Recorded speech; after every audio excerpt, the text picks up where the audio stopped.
2014 da crude oil gi maman je $114 oiba matam dana petrol gi price si sukna gi lupa 72 khakta oiba neba aduga kaidobagi 2026 da crude oil gi maman je $97 laiganda hojik petrol gi price si mamal si 106 yong kaphalakpa je ngai 2014 dana crude oil gi maman adugi matik tangaga petrol gi maman ji hongeba aduga hojik crude oil gi maman adugi matik Zidana petrol gi maman je adugi mati yamna tangkhalai je 106 yona haigalak paneba adu etadi BJP gi lengak sina lairiba Manipur gi miyam amadi Bharat gi miyam da makoi gi oiba akoi gi kari haitare cooperate mayam je yukhatna na ba hotna bada koigi misam praja miyam da phangalliba saitheng je masi phanganbam thoktabani aduna yariba makai sigumba public transport season nariba koigi thaugi mamanje hanba sima 2026 ta crude oil gi price $97 laiba matamda petrol gi mamanje 103 adusu within 1 week ta koigi thangna na hapta amagi manungda petrol gi maman si zara haigalakpa aduna koi common people Manipur gi lairiba koi gi nomagi surga chajaba lo singubana koi hingnanabagi lambi ama oiba sigumba mafam sida koi gi thau gi price gi mamanje yam hengalakpa sina business chawjariba ima ibel sing kaithianda rapa mafam dagi koi gi hingnanabagi damakta pot chai yonnanaba lakbiribasida achauba khudong chadaba ma mayoknaba loinana hojik Manipur da lairibasi ayambana koigi private vehicle ngaktani Manipur press club da bangthok saba koigi press meet sida lakbiriba Manipur gi koigi sangnai raba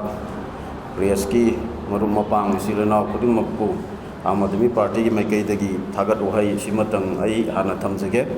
ai gi ming Bishwanath Thingnam Aam Aadmi Party Manipur State Co-ordinator oina leijabani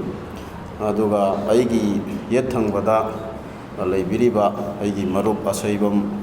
bele koigi Aam Aadmi Party Manipur gi spokesperson oina leibibani aduga aigi oida leibiriba aigi inau yaingamba Soren Sangbam koigi executive member Aam Aadmi Party Manipur ai saktak charko matungda ngasigi koina pangthok chariba press meet si maruwaina koigi National Testing Agency NTA na louhiba koigi NEET ki exam sida koigi paper leak oirakibana maram oiraga all India amadi Manipur gi oina koigi panjarabada satra koigi appearing round about 12,000 gi mapunsi koigi laita handaba loinana sina maram oiraga koigi appearing tawjariba angsingda koigi wakal laita daba trauma koigi charangnaba adugumba mayam ama moina hotna jarakpagi koigi mayam do asadu kaiba sima justice phanganbinaba hojik lairiba BJP gi government maroina center amadi state anisida koina taksinjabagi matangduma aduga CBSC gi koigi OSM ko scam lakhiba ana BJP gi lengak sida sigumba koigi laibaki maraibak lepudaba tungi yumbi kayana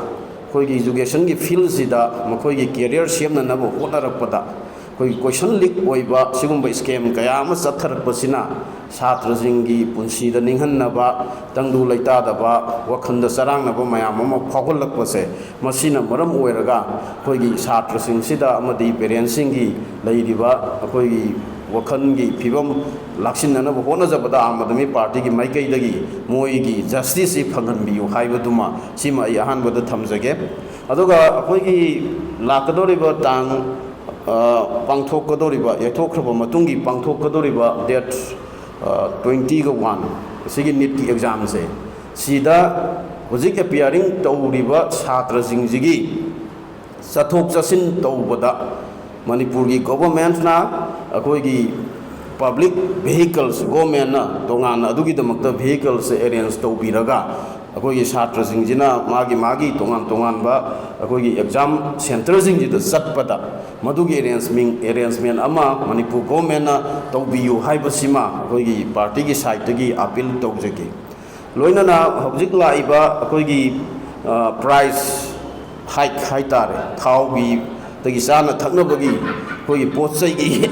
mamanse atkimatik hengalakwa hojik fawada 2014 gi akoigi sidagi Narendra Modi gi adugumba BJP gi lengaksi lakpa matamdagi lakhiba petrol gi price mamanse akoigi crude oil da 2014 da barrel da laihiba price gi mamalse $114 ji laibane aduga petrol gi maman na matamdu da akoigi Manipur da 72 rupees oibani aduga 2016 da crude oil se $27 laiba matamda petrol gi price gi mamal je 64 oibane ba 2026 da crude oil gi price se $97 laiba matamda petrol gi maman je 103 adusu within 1 week da akoigi thangna na hapta amagi manungda petrol gi maman si zara haigalakwa aduna akoigi common people Manipur gi lairiba akoigi nomugi surga chajaba lo singubana akoigi hingnanabagi lambi ama oiba sigumba mafam sida akoigi thaugi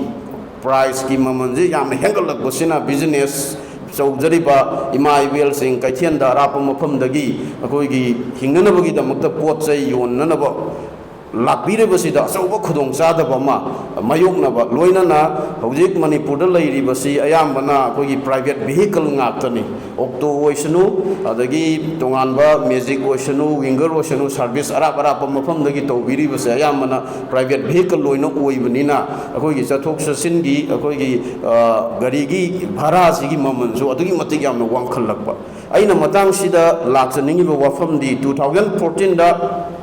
crude oil gi maman je $114 oiba matamdana petrol gi price si sukna gi lupa 72 khakta oiba neba aduga kaidobagi 2026 ta crude oil gi maman je akoi gi 97 laiganda hojik petrol gi price si mamul si 106 yong na kaphalakpa je jai 2014 dana crude oil gi maman adugi matik tangaga petrol gi maman ji hongeba aduga hojik crude oil gi maman adugi matik hongam jidana petrol gi maman ji adugi matik yamna tangkhalai je 106 yong na haikalakpa neba adu etadi BJP gi langaksina lairiba Manipur gi miyam amadi Bharat gi miyam da makhoi gi oiba akoi gi kari haitare cooperate mayam je yukhatna na ba hotna ba da khoi gi misam praja miyam da phangaliba saitheng je masi phanganbam thoktabani aduna yariba makai sigumba public transport season nariba khoi gi thau gi mamon je handan ba sima akoina Aam Aadmi Party gi maikai dagi sima koi thamjage aduga NEET amadi ujiki CBSE exam gi sigi matang da ai gi maikai dagi thamjaning basi corruption je 182 countries laibagi manungda India si corruption da huji ki ranking ji 91 rank to laibani ana ngasai corruption jina akoi gi paisa ji huran badan natana akoi gi miyam gi thajaba amasung laiba ki maraiba ku akoi gi marai ba ku mapangal kangkhal hananaba honnarakpasi dane akoi gi sumna lekha tarak nabagi masak amaga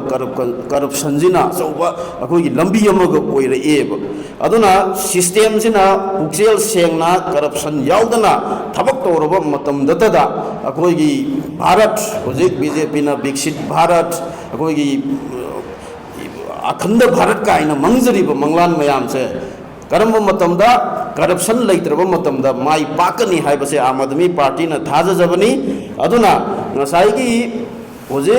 misam praja miyam jida yengbiyoba yumda akoi gi electric se mai je misam praja jingina hural laga thali haibagi damaktadi smart meter ji yum khuding gi hapaga mai du huran gi danaba ina akoi gi smart meter jing ji hapiri eba mai huran danaba gi dama adagi akoi gi adugumba smart meter jing du hapaga mai huran danaba thabak paikhatpa ngamagadi why not government ki leiriba department sing sina corruption du sathdanabagi damakta adugumba smart meter gumba se akoi gi BJP gi langaksina hapa ngamdri basi kari gi no